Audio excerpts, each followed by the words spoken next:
আচ্ছা, পশ্চিমবঙ্গের মৃত্তিকা পার্বত্য মৃত্তিকা। প্রথম মৃত্তিকা, পশ্চিমবঙ্গের মৃত্তিকা হচ্ছে পার্বত্য মৃত্তিকা। পার্বত্য মৃত্তিকা উত্তরের পার্বত্য অঞ্চলে রয়েছে, চা এবং কমলালেবু তৈরি হয়। পার্বত্য মৃত্তিকা হচ্ছে চা এবং কমলালেবু হচ্ছে বিখ্যাত। এছাড়া হচ্ছে লোহিত মৃত্তিকা। লোহিত মৃত্তিকা হচ্ছে পশ্চিমবঙ্গের বীরভূম জেলায় লোহিত মৃত্তিকা দেখা যায়। পশ্চিমবঙ্গের বীরভূম জেলায় মূলত লোহিত মৃত্তিকা দেখা যায়।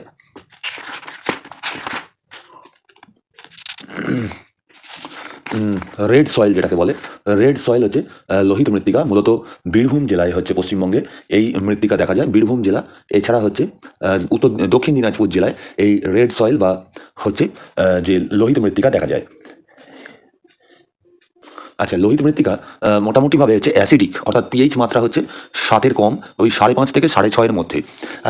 লোহিত মৃত্তিকা বা রেড সয়েল এটা হচ্ছে একটা মৃদু অ্যাসিডিক, এর পিএইচ মাত্রা 5.5 থেকে 6.5-এর মধ্যে, অর্থাৎ এটা আম্লিক অর্থাৎ অ্যাসিডিক।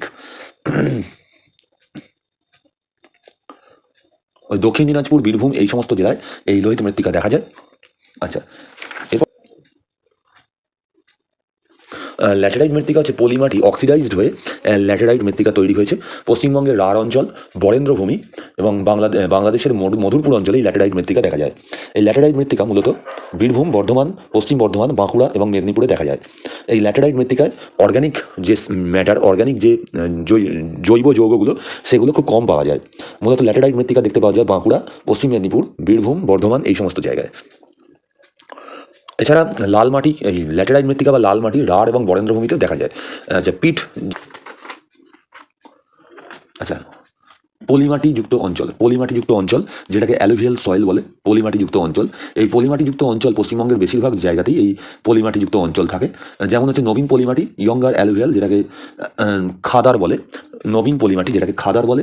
আর হচ্ছে প্রাচীন পলিমাটি যেটা হচ্ছে হচ্ছে ভাঙড়। প্রাচীন পলিমাটি হচ্ছে ভাঙড় এলাকা, এবং নবীন পলিমাটিকে বলা হয় হচ্ছে খাদার এলাকা, খাদার। নবীন পলিমাটি হচ্ছে মূলত উত্তর 24 পরগনা, মেদিনীপুর এই সমস্ত জায়গায় থাকে।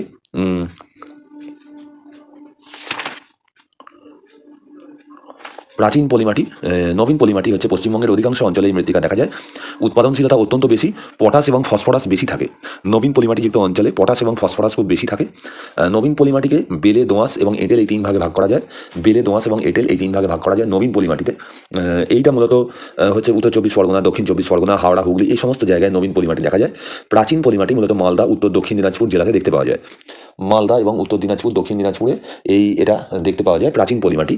এই প্রাচীন পলিমাটি আস্তে আস্তে অক্সিডাইজড হয়ে, মানে মূলত অক্সিজেনের প্রভাবে অক্সিডাইজড হয়ে জারিত হয়ে ল্যাটেরাইটে পরিণত হয়। এই মৃত্তিকায় প্রচুর বেশি উর্বর না হলেও ধান, তুঁত গাছ এবং আম প্রচুর পরিমাণে জন্মায়। যেমন মালদায় আম বিখ্যাত আমরা জানি।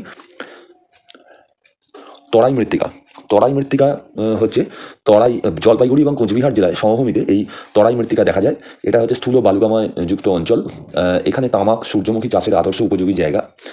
হচ্ছে যে তরাই সয়েলটা হচ্ছে মূলত পিঠ জাতীয়, প্রচুর পরিমাণে হিউমাস থাকে, প্রচুর পরিমাণে জৈব যৌগ থাকে যেটাকে হিউমাস বলা হয়। এবং এটা হচ্ছে ঘন কালো অথবা ঘন বাদামি রঙের হয়, ঘন কালো বা ঘন বাদামি রঙের হয়। জলপাইগুড়ি, দার্জিলিং এবং হচ্ছে যে জলপাইগুড়ি, কোচবিহার জেলাতেও এগুলো দেখতে পাওয়া যায়। এবং এই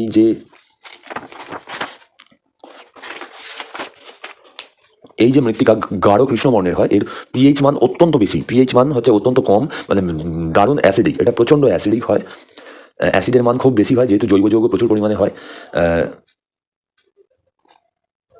আচ্ছা, পটসল মৃত্তিকা হচ্ছে দার্জিলিং পার্বত্য হিমালয়ে বাদামি মৃত্তিকা দেখা যায়। যেটা হচ্ছে যে এটাকে পটসল মৃত্তিকা বলা হয়। দার্জিলিং হিমালয়ে এটা বাদামি ধরনের মৃত্তিকা দেখা যায়, এটাকে পটসল মৃত্তিকা বলে। পটসল মৃত্তিকা হচ্ছে প্রচণ্ড ভূমিধস এবং প্রচণ্ড বৃষ্টিপাত হয়, এর ফলে এটা পটসল মৃত্তিকা হয়। পটসল মৃত্তিকাতে পটাশ এবং ফসফরাস বেশি থাকে।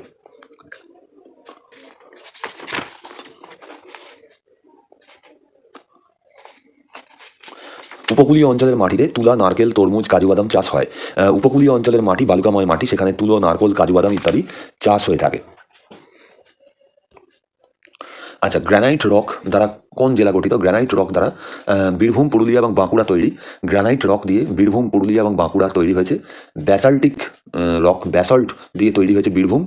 ব্যাসল্ট শিলা দিয়ে তৈরি হয়েছে বীরভূম। এবং পিগমেটালিক কোয়ার্টজ দিয়ে তৈরি হয়েছে পুরুলিয়া। কোয়ার্টজ পাওয়া যায় প্রচুর পরিমাণে, সেটা হচ্ছে পুরুলিয়াতে।